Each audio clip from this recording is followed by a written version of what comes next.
ਗੁਰੂ ਗੋਬਿੰਦ ਸਿੰਘ ਪਾਤਸ਼ਾਹ ਨੇ ਜੋ ਸਾਨੂੰ ਸਿੱਖੀ ਬਖਸ਼ੀ ਅਸੀਂ ਕਦੀ ਵੀ ਨਹੀਂ ਛੱਡਣੀ। ਕੀ ਅਜਿਹਾ ਵੇਲਾ ਸੀ ਕਿ ਆਪਣੇ ਹੀ ਪਰਿਵਾਰ ਦੇ 17 ਮੈਂਬਰ ਜਿਹੜੇ ਸ਼ਹੀਦ ਕਰਨੇ ਪਏ?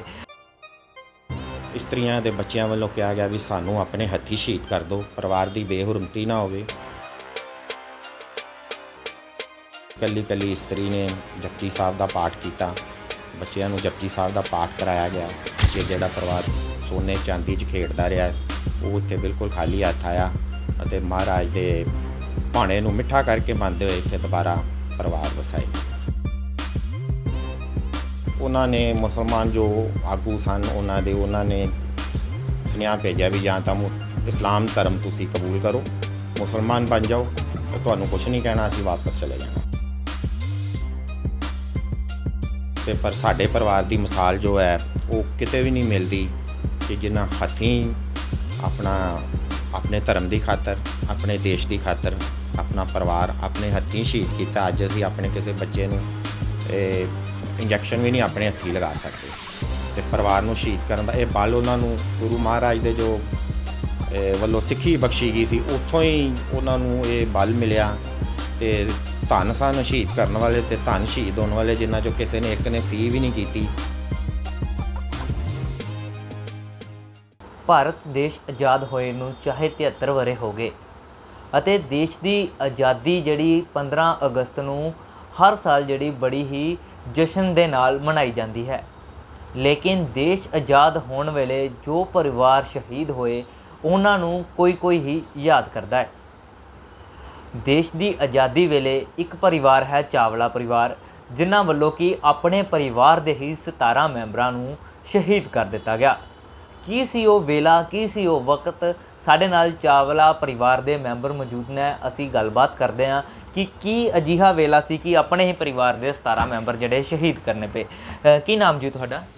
ਕਰਨਪਾਲ ਸਿੰਘ ਚਾਵਲਾ। ਚਾਵਲਾ ਜੀ, ਕੀ ਉਹ ਮੰਜ਼ਰ ਸੀ ਕਿ ਆਪਣੇ ਹੀ ਪਰਿਵਾਰ ਦੇ 17 ਮੈਂਬਰ ਜਿਹੜੇ ਆਜ਼ਾਦੀ ਵੇਲੇ ਸ਼ਹੀਦ ਕਰਨੇ ਪਏ, ਥੋੜ੍ਹਾ ਦੱਸੋਗੇ?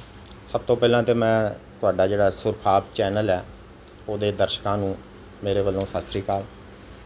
ਸਾਡਾ ਪਰਿਵਾਰ ਚਾਵਲਾ ਪਰਿਵਾਰ ਜੋ ਹੈ ਪਿੰਡ ਥਪਨਾਲਾ, ਜ਼ਿਲ੍ਹਾ ਗੁਜਰਾਂਵਾਲਾ, ਜਿਹੜਾ ਕਿ ਲਹਿੰਦੇ ਪੰਜਾਬ 'ਚ ਹੁਣ ਹੁਣ ਪਾਕਿਸਤਾਨ ਜਿਸ ਨੂੰ ਕਿਹਾ ਜਾਂਦਾ ਹੈ। ਪਰਿਵਾਰ ਕਾਫੀ ਰਜਿਆ ਪੁਜਿਆ ਪਰਿਵਾਰ ਸੀ। ਆਲੇ ਦੁਆਲੇ ਦੇ ਪਿੰਡਾਂ 'ਚ ਕਾਫੀ ਨਾਮ ਸੀ, ਸਿਆਸੀ ਅਸਰ ਰਸੂਖ ਸੀ, ਆਰਥਿਕ ਪੱਖ ਤੋਂ ਬੜਾ ਮੰਨਿਆ ਹੋਇਆ ਪਰਿਵਾਰ ਸੀ।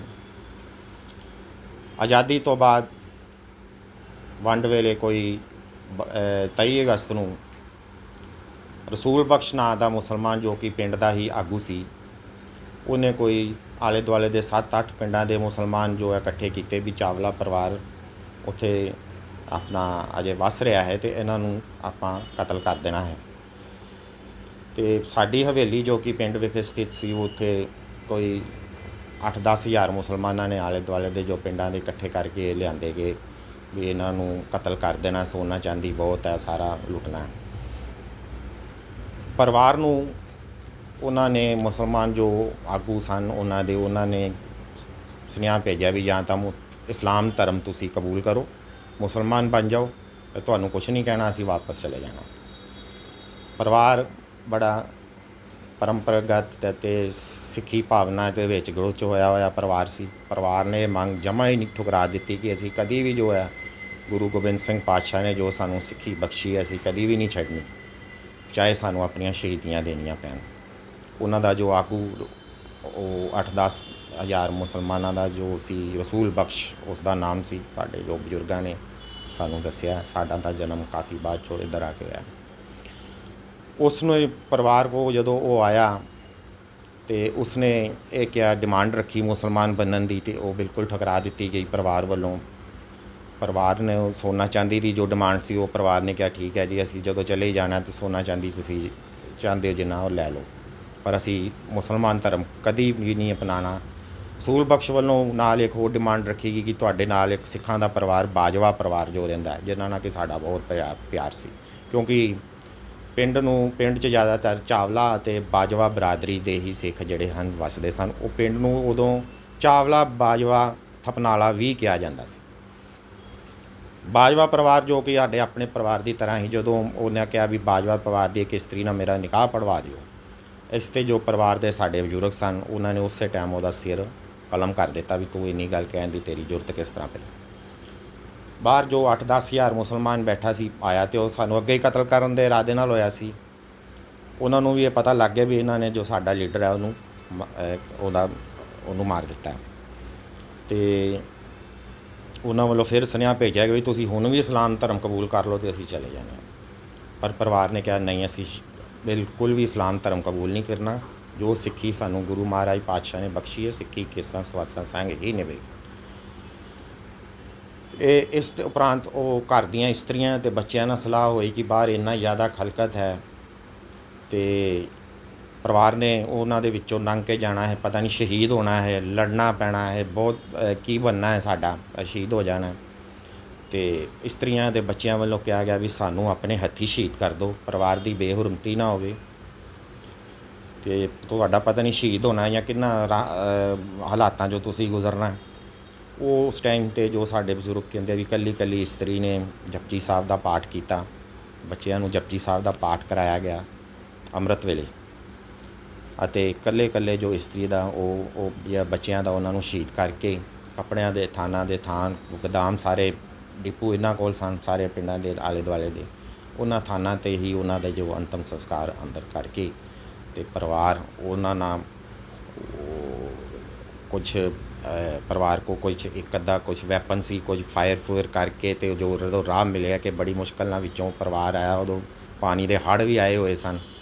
ਪਾਣੀ ਬਹੁਤ ਜ਼ਿਆਦਾ ਪਾਣੀ ਪਿੰਡਾਂ ਦੇ ਵਿੱਚ ਉਸ ਟਾਈਮ ਰਾਵੀ 'ਤੇ ਆਇਆ ਹੋਇਆ ਸੀ ਅਤੇ ਬੜੀ ਮੁਸ਼ਕਿਲ ਨਾਲ ਪਰਿਵਾਰ ਦੇ ਜੋ ਜੈਂਟ ਸਨ ਚਾਰੇ ਬ੍ਰਦਰ ਉਹ ਇੱਥੇ ਗੁਰੂ ਮਹਾਰਾਜ ਦੀ ਧਰਤੀ 'ਚ ਆਏ, ਆਪਣੇ ਪਰਿਵਾਰ ਨੂੰ ਸ਼ਹੀਦ ਕਰਕੇ। ਜਿਹੜਾ ਪਰਿਵਾਰ ਸੋਨੇ ਚਾਂਦੀ 'ਚ ਖੇਡਦਾ ਰਿਹਾ ਉਹ ਇੱਥੇ ਬਿਲਕੁਲ ਖਾਲੀ ਹੱਥ ਆਇਆ ਅਤੇ ਮਹਾਰਾਜ ਦੇ ਭਾਣੇ ਨੂੰ ਮਿੱਠਾ ਕਰਕੇ ਮੰਨਦੇ ਹੋਏ ਇੱਥੇ ਦੁਬਾਰਾ ਪਰਿਵਾਰ ਵਸਾਏ ਗਏ। ਜਦੋਂ ਤੁਹਾਡੀ ਗੱਲ ਹੁੰਦੀ ਹੋਏਗੀ ਤੁਹਾਡੇ ਫਾਦਰ ਸਾਹਿਬ ਹੁਣਾਂ ਨਾਲ ਜਾਂ ਹੋਰ ਬਜ਼ੁਰਗਾਂ ਨਾਲ, ਜਦੋਂ ਪਾਕਿਸਤਾਨ ਤੋਂ ਤੁਸੀਂ ਇੱਥੇ ਆਏ ਅਤੇ ਕਿਸ ਤਰ੍ਹਾਂ ਦਾ ਮੰਜ਼ਰ ਸੀ ਸਾਰੇ ਰਾਸਤੇ 'ਚ, ਕੋਈ ਯਾਦਗਾਰ ਪਲ ਤੁਹਾਡੇ ਨਾਲ ਸਾਂਝਾ ਕੀਤਾ? ਉਹ ਮੇਰੇ ਗ੍ਰੈਂਡਫਾਦਰ ਸਾਡੇ ਬਜ਼ੁਰਗ ਸਾਰੇ ਦੱਸਦੇ ਹਨ ਕਿ ਬੜਾ ਭਿਆਨਕ ਮੰਜ਼ਰ ਸੀ। ਰਸਤੇ 'ਚ ਲਾਸ਼ਾਂ ਲੋਥਾਂ ਵਿਛੀਆਂ ਪਈਆਂ ਸਨ। ਰਾਵੀ ਦਰਿਆ ਦੇ ਕੁਝ ਹਿੱਸੇ ਆ ਰਹੇ ਸਨ ਕਿ ਜਿਵੇਂ ਉਹ ਦੱਸਦੇ ਹਨ ਕਿ ਜਿਵੇਂ ਖੂਨ ਲਾਲ ਪਾਣੀ ਹੋਇਆ ਸੀ, ਪਾਣੀ ਬਹੁਤ ਜ਼ਿਆਦਾ ਸੀ। ਕੁਛ ਲੋਕਾਂ ਨੇ ਤੈਰ ਕੇ ਪਾਰ ਕਰਨ ਦੀ, ਕੁਛ ਤੈਰ ਕੇ ਪਾਰ ਕਰਕੇ ਵੀ ਆ ਗਏ, ਕੁਛ ਵਿੱਚ ਰੁੜ ਗਏ, ਕੁਛ ਡੁੱਬ ਗਏ, ਹੜ੍ਹ ਬੜੇ ਆਏ ਹੋਏ ਸੀ ਅਤੇ ਬੜੀ ਮੁਸ਼ਕਿਲ ਦੇ ਨਾਲ ਪਰਿਵਾਰ ਵੀ ਜਿਹੜਾ ਉਹ ਦਰਿਆ ਰਾਵੀ ਪਾਰ ਕਰਕੇ ਅਤੇ ਇੱਥੇ ਪਹੁੰਚਿਆ ਅਤੇ ਆ ਕੇ ਦੁਬਾਰਾ ਪਰਿਵਾਰ ਇੱਥੇ ਜੋ ਵਸਾਏ। ਬੜਾ ਭਿਆਨਕ ਮੰਜ਼ਰ ਸੀ ਇੱਧਰ ਵੀ ਅਤੇ ਉੱਧਰ ਵੀ ਕਿ 8-10 ਲੱਖ ਜੋ ਹੈ ਉਸ ਟਾਈਮ ਦੇ ਉੱਤੇ ਜਿਹੜੇ ਪੰਜਾਬੀ ਨੇ ਚਾਹੇ ਕਿਸੇ ਵੀ ਧਰਮ ਨਾਲ ਤਲਕ ਰੱਖਦੇ ਸਨ ਉਹ ਮਾਰੇ ਗਏ।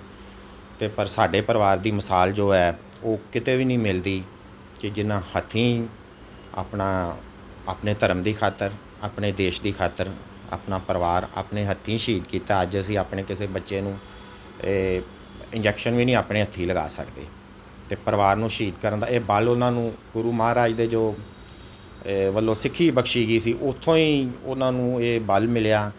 ਅਤੇ ਧੰਨ ਸਨ ਸ਼ਹੀਦ ਕਰਨ ਵਾਲੇ ਅਤੇ ਧੰਨ ਸ਼ਹੀਦ ਹੋਣ ਵਾਲੇ, ਜਿਨ੍ਹਾਂ 'ਚੋਂ ਕਿਸੇ ਨੇ ਇੱਕ ਨੇ ਸੀ ਵੀ ਨਹੀਂ ਕੀਤੀ ਅਤੇ ਨਾ ਹੀ ਕਿਸੇ ਨੇ ਕਿਹਾ ਕਿ ਸਾਨੂੰ ਸ਼ਹੀਦ ਨਾ ਕਰੋ। ਜੀ ਬਿਲਕੁਲ। ਅਗਰ ਉਸ ਤੋਂ ਬਾਅਦ ਹਰ ਸਾਲ ਹੁਣ ਸਾਡੇ ਦੇਸ਼ ਦੇ ਵਿੱਚ ਜਗ੍ਹਾ ਜਗ੍ਹਾ 'ਤੇ 15 ਅਗਸਤ ਨੂੰ ਆਜ਼ਾਦੀ ਦਾ ਦਿਹਾੜਾ ਬੜੀ ਧੂਮਧਾਮ ਨਾਲ ਮਨਾਇਆ ਜਾਂਦਾ, ਲੇਕਿਨ ਜਦੋਂ ਤੁਸੀਂ ਉਹ ਵੇਲਾ ਯਾਦ ਕਰਦੇ ਹੋਗੇ, ਚਲੋ ਹੈ ਤਾਂ ਉਸੇ ਪਰਿਵਾਰ ਦੇ ਅੰਸ਼ ਜੇ, ਦਿਲ ਝੰਜੋੜਿਆ ਜਾਂਦਾ ਕਿ ਪਰਿਵਾਰ ਦੇ 17 ਮੈਂਬਰ ਜਿਹੜੇ ਸ਼ਹੀਦ ਹੋ ਗਏ, ਫਿਰ ਤੁਹਾਡੇ ਵੱਲੋਂ ਉਹ ਦਿਨ ਕਿਸ ਤਰ੍ਹਾਂ ਮਨਾਇਆ ਜਾਂਦਾ? ਦੇਖੋ, ਅਸੀਂ ਭਾਵੇਂ ਆਪਣੇ ਉਹਨਾਂ ਪਰਿਵਾਰਕ ਮੈਂਬਰਾਂ ਨੂੰ ਵੇਖਿਆ ਨਹੀਂ ਹੈ, ਪਰ ਪਰਿਵਾਰ ਦੀ ਜੋ ਪਰੰਪਰਾ ਚੱਲਦੀ ਆ ਰਹੀ ਹੈ ਹੁਣ ਵੀ ਜੋ ਉਹਨਾਂ ਸ਼ਹੀਦਾਂ ਦਾ ਜੋ ਹੈ ਯਾਦਗਾਰ ਮਨਾਈ ਜਾਂਦੀ ਹੈ। ਇਸ ਵਾਰੀ ਕੋਵਿਡ-19 ਕਰਕੇ ਜੋ ਸਰਕਾਰ ਦੀਆਂ ਹਦਾਇਤਾਂ ਦੇ ਮੁਤਾਬਿਕ ਬਿਲਕੁਲ ਸਾਦੇ ਤੌਰ 'ਤੇ ਹੀ ਪਰਿਵਾਰ ਵੱਲੋਂ ਮਨਾਇਆ ਗਿਆ, ਕੋਈ ਇਕੱਠ ਨਹੀਂ ਕੀਤਾ ਗਿਆ, ਅਰਦਾਸ ਸਮਾਗਮ ਹੀ ਕੀਤਾ ਗਿਆ ਅਤੇ ਇਹ ਪਰੰਪਰਾ ਐਤਕਾਂ 73ਵੀਂ ਯਾਦਗਾਰ ਸੀ। ਹਰ ਸਾਲ ਜੋ ਹੈ ਪਰਿਵਾਰ ਦੀ ਮਨਾਈ ਜਾਂਦੀ ਹੈ ਅਤੇ ਸਾਨੂੰ ਜਦੋਂ ਇਹ ਯਾਦਗਾਰ ਹੁੰਦੀ ਹੈ ਬੜਾ ਇੱਕ ਮਨ 'ਤੇ ਇੱਕ ਫ਼ਕਰ ਵੀ ਹੁੰਦਾ ਵੀ ਪਰਿਵਾਰ ਨੇ ਆਪਣੇ ਦੇਸ਼ ਲਈ, ਆਪਣੇ ਕੌਮ ਦੇ ਲਈ, ਆਪਣੇ ਧਰਮ ਦੇ ਲਈ ਸ਼ਹੀਦੀਆਂ ਦਿੱਤੀਆਂ, ਸਿੱਖੀ ਕੇਸਾਂ ਸਵਾਸਾਂ ਸੰਗ ਨਿਭਾਈ ਹੈ, ਧਰਮ ਨਹੀਂ ਹਾਰਿਆ। ਅਤੇ ਪਰਿਵਾਰ ਨੇ ਇੱਥੇ ਆ ਕੇ 1948 ਦੇ ਵਿੱਚ ਇਹ ਸ਼ਹੀਦਾਂ ਦੀ ਯਾਦ 'ਚ 500 ਰੁਪਇਆ ਉਸ ਟਾਈਮ 'ਤੇ ਜਦੋਂ 10 ਰੁਪਏ ਤੋਲਾ ਸੋਨਾ ਹੁੰਦਾ ਸੀ, ਸ਼੍ਰੀ ਹਰਿਮੰਦਰ ਸਾਹਿਬ ਦੀ ਭੇਂਟ ਸ਼ਹੀਦਾਂ ਦੀ ਯਾਦ 'ਚ ਕੀਤਾ ਅਤੇ ਉਹਨਾਂ ਦੀ ਯਾਦ ਦੇ ਵਿੱਚ ਵੱਡੀ ਸਲੈਬ ਵੀ ਲਗਾਈ ਗਈ ਸੀ, ਜੋ ਕਿ ਬੜੇ ਅਫਸੋਸ ਅਤੇ ਭਾਰੀ ਮਨ ਨਾਲ ਕਹਿਣਾ ਪੈਂਦਾ ਹੈ ਕਿ ਸ਼੍ਰੋਮਣੀ ਗੁਰਦੁਆਰਾ ਪ੍ਰਬੰਧਕ ਕਮੇਟੀ ਵੱਲੋਂ ਉਹ ਜੋ ਸਲੈਬ ਹੈ ਸ਼ਹੀਦਾਂ ਦੀ, ਜੋ ਕਿ ਘੰਟਾ ਘਰ ਚੌਂਕ ਦੇ ਐਂਟਰੈਂਸ 'ਤੇ ਲੱਗੀ ਹੁੰਦੀ ਸੀ, ਜਿੱਥੋਂ ਮਿਊਜ਼ੀਅਮ ਦੀਆਂ ਪੌੜੀਆਂ ਉਤਰਦੀਆਂ ਸਨ, ਉਹ ਰਿਪੇਅਰ ਦੇ ਨਾਂ 'ਤੇ ਪਿਛਲੇ ਕੁਝ ਸਮੇਂ ਤੋਂ ਉਤਾਰੀ ਗਈ ਹੈ। ਪਰਿਵਾਰ ਵੱਲੋਂ ਬੇਨਤੀਆਂ ਵੀ ਕੀਤੀਆਂ ਗਈਆਂ ਕਿ ਉਹ ਸਲੈਬ ਸ਼ਹੀਦਾਂ ਦਾ ਇਸ ਤਰ੍ਹਾਂ ਦਾ ਅਪਮਾਨ ਸ਼੍ਰੋਮਣੀ ਗੁਰਦੁਆਰਾ ਪ੍ਰਬੰਧਕ ਕਮੇਟੀ ਨੂੰ ਜੋ ਹੈ ਨਹੀਂ ਕਰਨਾ ਚਾਹੀਦਾ। ਸਲੈਬ 'ਤੇ ਕੀ ਨਾਮ ਲਿਖੇ ਗਏ ਸੀ ਪਰਿਵਾਰ ਦੇ? ਉਹ ਪਰਿਵਾਰ ਦੇ 17 ਜੀਆਂ ਦੇ ਨਾਮ ਉਹਦੇ ਉੱਤੇ ਲਿਖੇ ਹੋਏ ਸੀ, ਅਤੇ ਜਿਨ੍ਹਾਂ ਪਰਿਵਾਰਾਂ ਨਾਲ ਉਹ 4 ਭਰਾਵਾਂ ਦੇ ਉਹ ਨਾਮ ਲਿਖੇ ਸੀ, ਜਿਨ੍ਹਾਂ ਦੇ ਉਹ ਬੱਚੇ ਸਨ, ਇਸਤਰੀਆਂ ਸਨ, ਅਤੇ ਉਹ 1948 ਦੀ ਸਲੈਬ ਲੱਗੀ ਹੋਈ ਸੀ।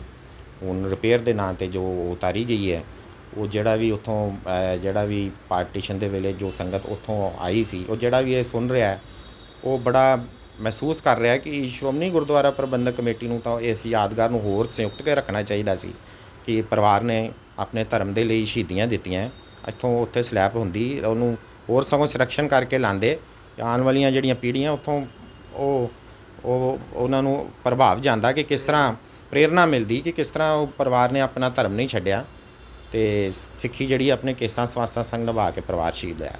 ਅਤੇ ਸ਼੍ਰੋਮਣੀ ਕਮੇਟੀ ਨੂੰ ਘੱਟੋ ਘੱਟ ਇਸ ਤਰ੍ਹਾਂ ਦਾ ਜੋ ਹੈ ਕੰਮ ਨਹੀਂ ਸੀ ਕਰਨਾ ਚਾਹੀਦਾ। ਜੀ ਬਿਲਕੁਲ, ਜਿਸ ਤਰ੍ਹਾਂ ਕਿ 17 ਪਰਿਵਾਰਕ ਜਿਹੜੇ ਮੈਂਬਰ ਹੈ ਉਹ ਸ਼ਹੀਦ ਕੀਤੇ ਗਏ। ਜਦੋਂ ਤੁਸੀਂ ਇੱਥੇ ਭਾਰਤ 'ਚ ਆਏ, ਆਪਣਾ ਜਦੋਂ ਘਰ ਵਸਾਇਆ, ਦੁਬਾਰਾ ਜਿਹੜੀ ਜੀਵਨ ਸ਼ੁਰੂ ਕੀਤਾ, ਕਿ ਇਸ ਤੋਂ ਬਾਅਦ ਤੁਹਾਨੂੰ ਕੋਈ ਵਰਡ ਬੁੱਕ 'ਚ ਨਾਮ ਵਗੈਰਾ ਲਿਖਿਆ ਗਿਆ ਤੁਹਾਡੇ ਪਰਿਵਾਰ ਦਾ, ਜਾਂ ਸਰਕਾਰ ਵੱਲੋਂ ਕੋਈ ਸਨਮਾਨਿਤ ਕੀਤਾ ਗਿਆ ਕਿ ਬਹੁਤ ਵੱਡੀ ਦਲੇਰੀ ਹੈ ਕਿ ਆਪਣੇ ਪਰਿਵਾਰਿਕ ਮੈਂਬਰ ਸ਼ਹੀਦ ਕਰਕੇ ਮੁਸਲਮਾਨਾਂ 'ਚੋਂ ਆਪਣੀ ਸਿੱਖੀ ਕਾਇਮ ਕਰਕੇ ਵਾਪਸ ਇੱਥੇ ਆ ਕੇ ਆਪਣਾ ਰਹਿਣ ਬਸੇਰਾ ਰੱਖਣਾ, ਕਿ ਤੁਹਾਨੂੰ ਕੋਈ ਸਨਮਾਨਿਤ ਕੀਤਾ ਗਿਆ ਇਸ ਵਾਸਤੇ? ਨਹੀਂ ਜੀ, ਸਰਕਾਰ ਵੱਲੋਂ ਤਾਂ ਕਦੀ ਨਾ ਹੀ ਕੋਈ ਸਾਰ ਲਈ ਗਈ, ਅਤੇ ਪਰਿਵਾਰ ਵੱਲੋਂ ਵੀ ਇੰਨਾ ਉਪਰਾਲਾ ਨਹੀਂ ਕੀਤਾ ਗਿਆ। ਅਤੇ ਪਰ ਉਹ ਸਾਡਾ ਜੋ ਇੰਟਰਵਿਊ ਲੈਣ ਪਰਿਵਾਰ ਦੀ ਬਚਪਨ ਤੋਂ ਅਸੀਂ ਦੇਖਦੇ ਆਏ ਹਾਂ ਕਿ ਬਾਹਰ ਦੇ ਵਿਦੇਸ਼ੀ ਪੱਤਰਕਾਰ, ਵਿਦੇਸ਼ੀ ਚੈਨਲ ਵੀ ਸਾਡੀ ਇੰਟਰਵਿਊ ਲੈ ਕੇ ਜਾਂਦੇ ਰਹੇ ਆ। ਬ੍ਰਿਟਿਸ਼ ਦੇ ਜਿਹੜੇ ਕਈ ਆਥਰਸ ਨੇ ਜਿਨ੍ਹਾਂ ਕਿ ਇੰਡੀਆ ਦੀ ਪਾਰਟੀਸ਼ਨ 'ਤੇ ਬੁੱਕਸ ਲਿਖੀਆਂ, ਉਹਨਾਂ 'ਚ ਵੀ ਪਰਿਵਾਰ ਦਾ ਜ਼ਿਕਰ ਹੈ ਕਿ ਪਿੰਡ ਤਪਨਾਲਾ 'ਚ ਇਸ ਤਰ੍ਹਾਂ ਪਰਿਵਾਰ ਨੇ ਆਪਣੇ ਹੱਥੀਂ ਆਪਣੇ ਧਰਮ ਲਈ ਅਤੇ ਦੇਸ਼ ਲਈ ਸ਼ਹੀਦੀਆਂ ਦਿੱਤੀਆਂ। ਪਰ ਪਰਿਵਾਰ ਵੱਲੋਂ ਵੀ ਨਹੀਂ ਇੰਨਾ ਉਪਰਾਲਾ ਕੀਤਾ ਗਿਆ ਕਿ ਜਦੋਂ ਵੀ ਉਹਨਾਂ ਦੀ ਯਾਦਗਾਰ ਹੁੰਦੀ ਸੀ, ਸਾਡੇ ਬਜ਼ੁਰਗ ਜੋ ਸਨ, ਜੋ ਸਾਡੇ ਵੱਡੇ ਸਨ, ਉਹ ਥੋੜ੍ਹੇ ਜਿਹੇ ਭਾਵੁਕ ਹੋ ਜਾਂਦੇ ਸਨ। ਨੈਚੁਰਲੀ ਗੱਲ ਹੈ, ਹੱਥੀਂ ਸ਼ਹੀਦ ਕਰਕੇ ਜਿਹੜੇ ਆਏ ਹੋਣ। ਅਤੇ ਮੈਂ ਤਾਂ ਸਰਕਾਰ ਤੋਂ ਵੀ ਇਹੋ ਅਪੀਲ ਕਰਾਂਗਾ ਕਿ ਇਸ ਜੋ ਹੈ ਇਹ, ਕਿਉਂਕਿ ਇਹਦੀ ਮਿਸਾਲ ਨਹੀਂ ਮਿਲਣੀ, ਮੇਰਾ ਖਿਆਲ ਕਿਤੇ ਵੀ ਨਹੀਂ ਇਸ ਚੀਜ਼ ਦੀ ਮਿਸਾਲ ਮਿਲੇਗੀ ਵੀ ਇਸ ਤਰ੍ਹਾਂ ਦਾ ਕੋਈ ਭਾਣਾ ਕਿਸੇ ਨਾਲ ਵਾਪਰਿਆ ਹੋਵੇ। ਅਤੇ ਇਹਨੂੰ ਦੇਸ਼ ਪੱਧਰ ਦੇ ਉੱਤੇ ਇਹਨੂੰ ਉਜਾਗਰ ਕਰਨਾ ਚਾਹੀਦਾ ਹੈ ਕਿ ਪਰਿਵਾਰ ਦਾ ਦੇਸ਼ ਭਗਤੀ ਦਾ, ਧਰਮ ਪ੍ਰਤੀ ਚੇਤਨ ਦਾ ਜੋ ਹੈ ਸੰਦੇਸ਼ ਲੋਕਾਂ ਨੂੰ ਮਿਲੇ, ਆਉਣ ਵਾਲੀਆਂ ਪੀੜ੍ਹੀਆਂ ਨੂੰ ਉੱਥੋਂ ਪ੍ਰੇਰਨਾ ਮਿਲੇ ਕਿ ਕਿਸ ਤਰ੍ਹਾਂ ਆਪਣੇ ਦੇਸ਼ ਨੂੰ ਵੀ ਨਹੀਂ ਨੀਵਾਂ ਹੋਣ ਦਿੱਤਾ ਗਿਆ, ਆਪਣੇ ਧਰਮ ਨੂੰ ਵੀ ਨਹੀਂ ਛੱਡਿਆ ਗਿਆ, ਨੀਵਾਂ ਹੋਣ ਦਿੱਤਾ ਗਿਆ। ਅਤੇ ਇੰਨਾ ਵੱਸਦਾ ਪਰਿਵਾਰ, ਇੰਨਾ ਸੰਪੰਨ ਪਰਿਵਾਰ ਜਿਹੜਾ ਸੀ, ਉਹਨੇ ਆਪਣੀ ਸੰਪੰਨਤਾ ਛੱਡਤੀ, ਆਪਣਾ ਧਨ ਦੌਲਤ ਛੱਡਤਾ, ਜ਼ਮੀਨ ਜਾਇਦਾਦ ਛੱਡ ਕੇ ਇੱਥੇ ਖਾਲੀ ਹੱਥ ਆਇਆ, ਸਿਰਫ ਅਤੇ ਸਿਰਫ ਆਪਣੇ ਧਰਮ ਲਈ, ਆਪਣੇ ਦੇਸ਼ ਲਈ। ਜੀ ਮੈਂ ਲਾਸਟ ਸਵਾਲ, ਕਿ ਤੁਹਾਨੂੰ ਕਦੀ ਬਾਅਦ 'ਚ ਸਬੱਬ ਬਣਿਆ ਕਿ ਪਾਕਿਸਤਾਨ ਜਾ ਕੇ ਉਹ ਪਿੰਡ 'ਚ ਜਿੱਥੇ ਪਰਿਵਾਰ ਸ਼ਹੀਦ ਹੋਇਆ ਸੀ ਉਹ ਜਗ੍ਹਾ ਦੇਖਣ ਦਾ ਕਦੀ ਮੌਕਾ ਮਿਲਿਆ? ਨਹੀਂ ਜੀ, ਮੈਨੂੰ ਤਾਂ ਨਹੀਂ ਮਿਲਿਆ। ਜੇ ਦੋਵੇਂ ਕੰਟਰੀਜ਼ ਪਰਮਿਸ਼ਨ ਦੇਣਗੀਆਂ ਤਾਂ ਆਪਾਂ ਜ਼ਰੂਰ ਜਾ ਕੇ ਆਪਣੇ ਉਹ ਬਜ਼ੁਰਗਾਂ ਦੀ ਧਰਤੀ ਦੇ ਦਰਸ਼ਨ ਕਰਾਂਗੇ, ਜਿੱਥੇ ਸਾਡੇ ਬਜ਼ੁਰਗਾਂ ਨੇ ਸਾਰੀ ਜ਼ਿੰਦਗੀ ਬਤੀਤ ਕੀਤੀ, ਅਤੇ ਜਿੱਥੇ ਉਹਨਾਂ ਨੂੰ ਇਹ ਪ੍ਰੇਰਨਾ ਮਿਲੀ ਵੀ ਆਪਣੇ ਧਰਮ ਦੇ ਲਈ, ਆਪਣੇ ਧਰਮ ਦੇ ਉੱਤੇ ਹੀ ਚੱਲਣਾ ਹੈ, ਆਪਣੇ ਦੇਸ਼ ਦੀ ਵੀ ਜੋ ਹੇਠੀਏ ਨਹੀਂ ਹੋਣ ਦੇਣੀ। ਅਤੇ ਉਹਨਾਂ ਨੇ ਜਿੱਥੇ ਸ਼ਹੀਦੀਆਂ ਦੀ ਉਹਨਾਂ ਨੂੰ ਪ੍ਰੇਰਨਾ ਮਿਲੀ, ਅਸੀਂ ਉਹ ਧਰਤੀ ਦੇ ਜ਼ਰੂਰ ਦਰਸ਼ਨ ਕਰਨੇ ਚਾਹਾਂਗੇ। ਉਹ ਧਰਤੀ ਉਹ ਸਾਡੀ ਗੁਜਰਾਂਵਾਲੇ ਦੀ ਧਰਤੀ ਵੈਸੇ ਹੀ ਬੜੀ ਪਵਿੱਤਰ ਅਤੇ ਮਹਾਨ ਧਰਤੀ ਗਿਣੀ ਗਈ ਹੈ, ਕਿਉਂਕਿ ਉਹ ਮਹਾਰਾਜਾ ਰਣਜੀਤ ਸਿੰਘ ਦੀ ਜਨਮ ਭੂਮੀ ਵੀ ਸੀ। ਅਤੇ ਸਾਡੇ ਜੋ ਬਜ਼ੁਰਗਾਂ ਦੇ ਵੀ ਪਿੱਛੇ ਬਜ਼ੁਰਗ ਸਨ, ਉਹ ਦੱਸਦੇ ਸਨ ਕਿ ਮਹਾਰਾਜਾ ਰਣਜੀਤ ਸਿੰਘ ਦਾ ਜੋ ਹੈ ਉਹ ਜਿਹੜਾ ਗੁਜਰਾਂਵਾਲੇ ਦਾ ਇਲਾਕੇ ਦੇ ਨਾਲ ਬਹੁਤ ਪਿਆਰ ਸੀ, ਬਹੁਤ, ਕਿਉਂਕਿ ਉਹਨਾਂ ਦੀ ਵੀ ਉਹ ਜਨਮ ਭੂਮੀ ਸੀ ਮਹਾਰਾਜਾ ਰਣਜੀਤ ਸਿੰਘ ਦੀ, ਗੁਜਰਾਂਵਾਲਾ। ਅਤੇ ਉਹਨਾਂ ਦੇ ਜਿਹੜਾ ਬੇਟਾ ਖੜਕ ਸਿੰਘ ਸੀ, ਉਹਦੀ ਬਰਾਤ ਹੈ ਸਾਡਾ ਪਿੰਡ ਤਪਨਾਲਾ, ਉਦੋਂ 2 ਪਿੰਡ ਛੱਡ ਕੇ ਅਸੀਂ ਪਿੰਡ ਉੱਥੇ ਉਹਦੀ ਆਪਣਾ ਬਰਾਤ ਮਹਾਰਾਜਾ ਸ਼ੇਰ ਸਿੰਘ ਦੀ ਆਈ ਸੀ। ਉਸ ਪਿੰਡ ਨੂੰ ਮੈਨੂੰ ਨਾਮ ਭੁੱਲ ਗਿਆ, ਕੈਰਵਾਲੀ ਦੇ ਨਾਲ ਉਹ ਪਿੰਡ ਹੈ। ਅਤੇ ਉਹ ਵੈਸੇ ਹੀ ਧਰਤੀ ਬੜੀ ਸਿੱਖੀ ਧਰਮ ਦੇ ਉੱਤੇ ਚੱਲਣ ਵਾਲੀ ਧਰਤੀ ਸੀ ਅਤੇ ਉੱਥੋਂ ਪ੍ਰੇਰਨਾ ਪਰਿਵਾਰ ਨੂੰ ਨੈਚੁਰਲੀ ਗੱਲ ਹੈ, ਜਿਸ ਪਰਿਵਾਰ ਉਸ ਧਰਤੀ 'ਤੇ ਜਿਹੜਾ ਰਹਿ ਰਿਹਾ ਸੀ, ਸਿੱਖੀ ਕੁੱਟ-ਕੁੱਟ ਕੇ ਭਰੀ ਸੀ ਅਤੇ ਉਹ ਉਸ ਦਾ ਇਹੀ ਸੀ ਵੀ ਉਹਨਾਂ ਨੇ ਆਪਣਾ ਧਰਮ ਨਹੀਂ ਛੱਡਿਆ ਅਤੇ ਸ਼ਹੀਦੀਆਂ ਦਿੱਤੀਆਂ।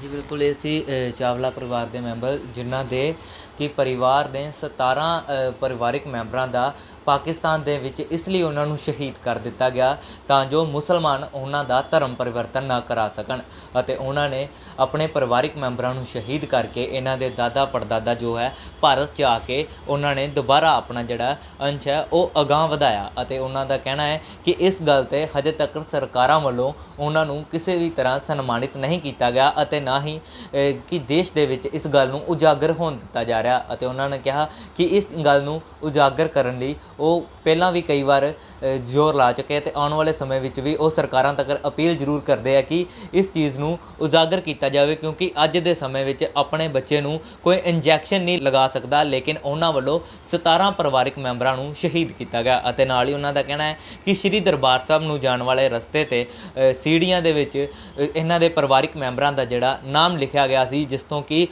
ਕਈ ਲੋਕਾਂ ਨੂੰ ਪ੍ਰੇਰਨਾ ਮਿਲਦੀ ਸੀ ਕਿ ਇਹ ਉਹ 17 ਪਰਿਵਾਰਿਕ ਮੈਂਬਰ ਹੈ ਜਿਨ੍ਹਾਂ ਨੂੰ ਕਿ ਸਿੱਖੀ ਨੂੰ ਬਚਾਉਣ ਲਈ ਪਰਿਵਾਰਿਕ ਮੈਂਬਰਾਂ ਨੂੰ ਸ਼ਹੀਦ ਕੀਤਾ ਗਿਆ ਸੀ। ਅਤੇ ਉਹਨਾਂ ਨੇ SGPC ਅੱਗੇ ਦੁਬਾਰਾ ਅਪੀਲ ਕੀਤੀ ਹੈ ਕਿ ਉਹਨਾਂ ਦੇ ਪਰਿਵਾਰ ਦੇ ਨਾਮ ਜਿਹੜੇ ਆ ਦੁਬਾਰਾ ਸ਼੍ਰੀ ਦਰਬਾਰ ਸਾਹਿਬ ਦੀਆਂ ਸੀੜੀਆਂ ਵਿੱਚ, ਜਿੱਥੇ ਅਜਾਇਬ ਘਰ ਹੈ, ਉੱਥੇ ਦੁਬਾਰਾ ਲਗਾਏ ਜਾਣ। ਕੈਮਰਾਮੈਨ ਸਨੀ ਦੇ ਨਾਲ ਮੁਕੇਸ਼ ਮਹਿਰਾ, ਹਨੀ, ਸੁਰਖਾਬ TV, ਅੰਮ੍ਰਿਤਸਰ।